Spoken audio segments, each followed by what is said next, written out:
જય માતાજી બધાને। તો આજે મેં બનાવ્યું છે તુવેર મુઠિયાનું શાક। આવું શાક તમે ક્યારેય નહીં બનાવ્યું હોય તો વિડીયો તમે પૂરો જોજો અને આવી જ રીતે તમે તમારા ઘેર જરૂરથી ટ્રાય કરજો।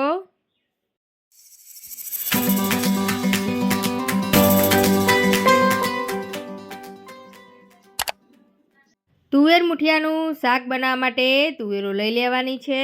તુવેરના દાણા કાઢી લેવાના છે। તમારે જેટલું શાક બનાવવું હોય એ પ્રમાણે તમારે તુવેરો લેવાની છે।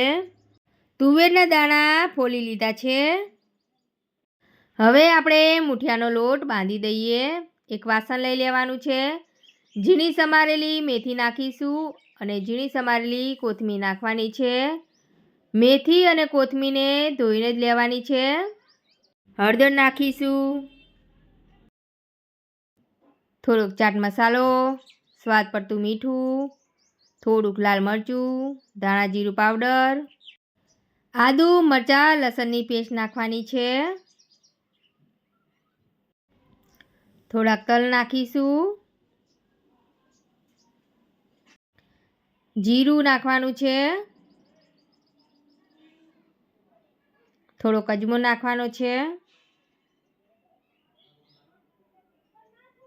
થોડીક મોરસ નાખીશું, લીંબુનો રસ નાખવાનો છે। ચમચીથી હવે મિક્સ કરી દેશું। મુઠિયાનો લોટ તમારે જેટલો બાંધવાનો હોય એ પ્રમાણે તમારે મસાલા નાખવાના છે। 2 ચમચી સોજી નાખીશું, 1 વાટકી ભરીને ચણાનો લોટ નાખવાનો છે। ચણાનો લોટ ચાળીને જ નાખવાનો છે। 2 ચમચી ભરીને ઘઉંનો લોટ નાખીશું। થોડોક ખાવાનો સોડા નાખવાનો છે। ખાવાના સોડા નાખવાથી આ મુઠિયા એકદમ સોફ્ટ બનશે। તેલ નાખવાનું છે। હવે મુઠિયાનો લોટ બાંધી દઈશું। હાથેથી પહેલાં મિક્સ કરી દઈશું। થોડુંક પાણી નાખીને આપણે લોટ બાંધી દઈશું।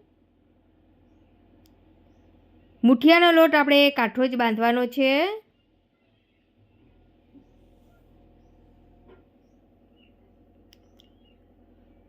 મુઠિયાનો લોટ બાંધી દીધો છે। ગેસ ઉપર કઢાઈ મૂકી દઈશું અને ગેસ ચાલુ કરી દઈશું। થોડુંક તેલ નાખીશું અને તેલને ગરમ થવા દઈશું। હાથમાં થોડોક લોટ લઈ લેવાનો છે અને ગોળ ગોળ મુઠિયા બનાવી દઈશું। હાથ તેલવાળા કરી દેવાના છે।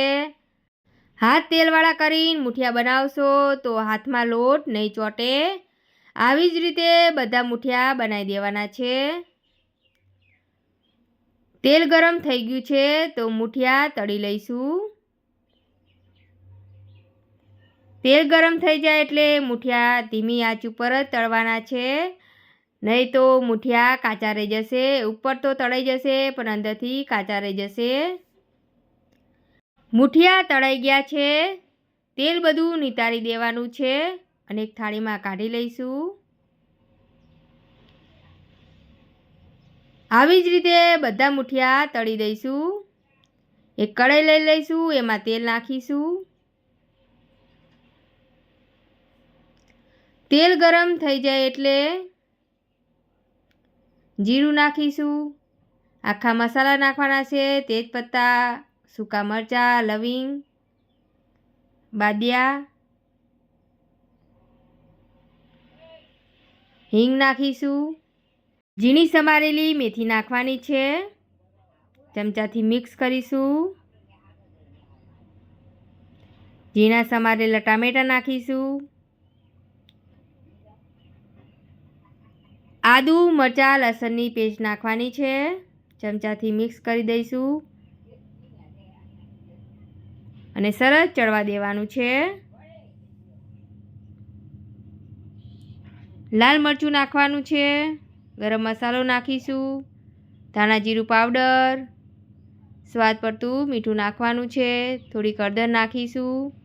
ચમચાથી મિક્સ કરી દઈશું ને મસાલાને સરસ ચડવા દેવાના છે। થોડીક વરિયાળી નાખીશું. વરિયાળીનો ટેસ્ટ બહુ સરસ આવે છે શાકમાં. હવે થોડુંક પાણી નાખીશું. ઢાંકણું ઢાંકીને મસાલાને સરસ ચડવા દેવાના છે. તો સરસ મસાલા ચડી ગયા છે. તેલ પણ ઉપર આવી ગયું છે. તો ચમચાથી મિક્સ કરી દઈશું. તુવેરના દાણા નાખીશું. ચમચાથી મિક્સ કરી દઈશું. તુવેરના દાણાને ચડવા દેવાના છે. પછી તે મૂઠિયા નાખીશું. ધીમી આંચ ઉપર આપણે તુવેરના દાણાને ચડવા દઈશું. ઢાંકણું ઢાંકી દઈશું.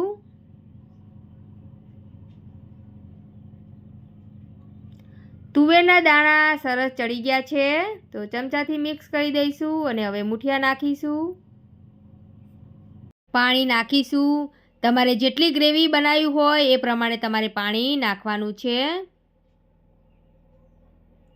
થોડીક મોરસ નાખીશું. મોરસ નાખવાથી આ શાક એકદમ ચટપટું બનશે. મોરસની જગ્યાએ તમે થોડોક ગોળ પણ નાખી શકો છો.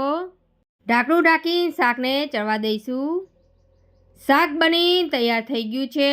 તો ઝીણી સમારેલી કોથમીર નાખીશું. ચમચાથી મિક્સ કરી દઈશું. એક વાટકામાં ખાવા કાઢીશું.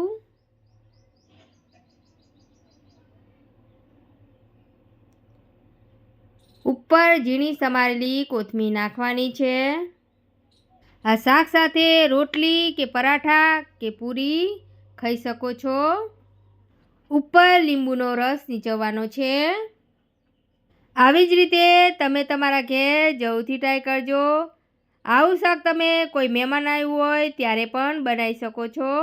તહેવારોમાં પણ આવું શાક તમે બનાવી શકો છો. દાણા મૂઠિયાનું શાક તમને કેવું લાગ્યું તો કમેન્ટ કરીને જરૂરથી અમને કહેજો. નવા હોય તો સબસ્ક્રાઈબ કરજો અને શેર કરી દેજો. અમારો આખો વિડીયો જોવા માટે તમારો આભાર અને જય માતાજી બધાને.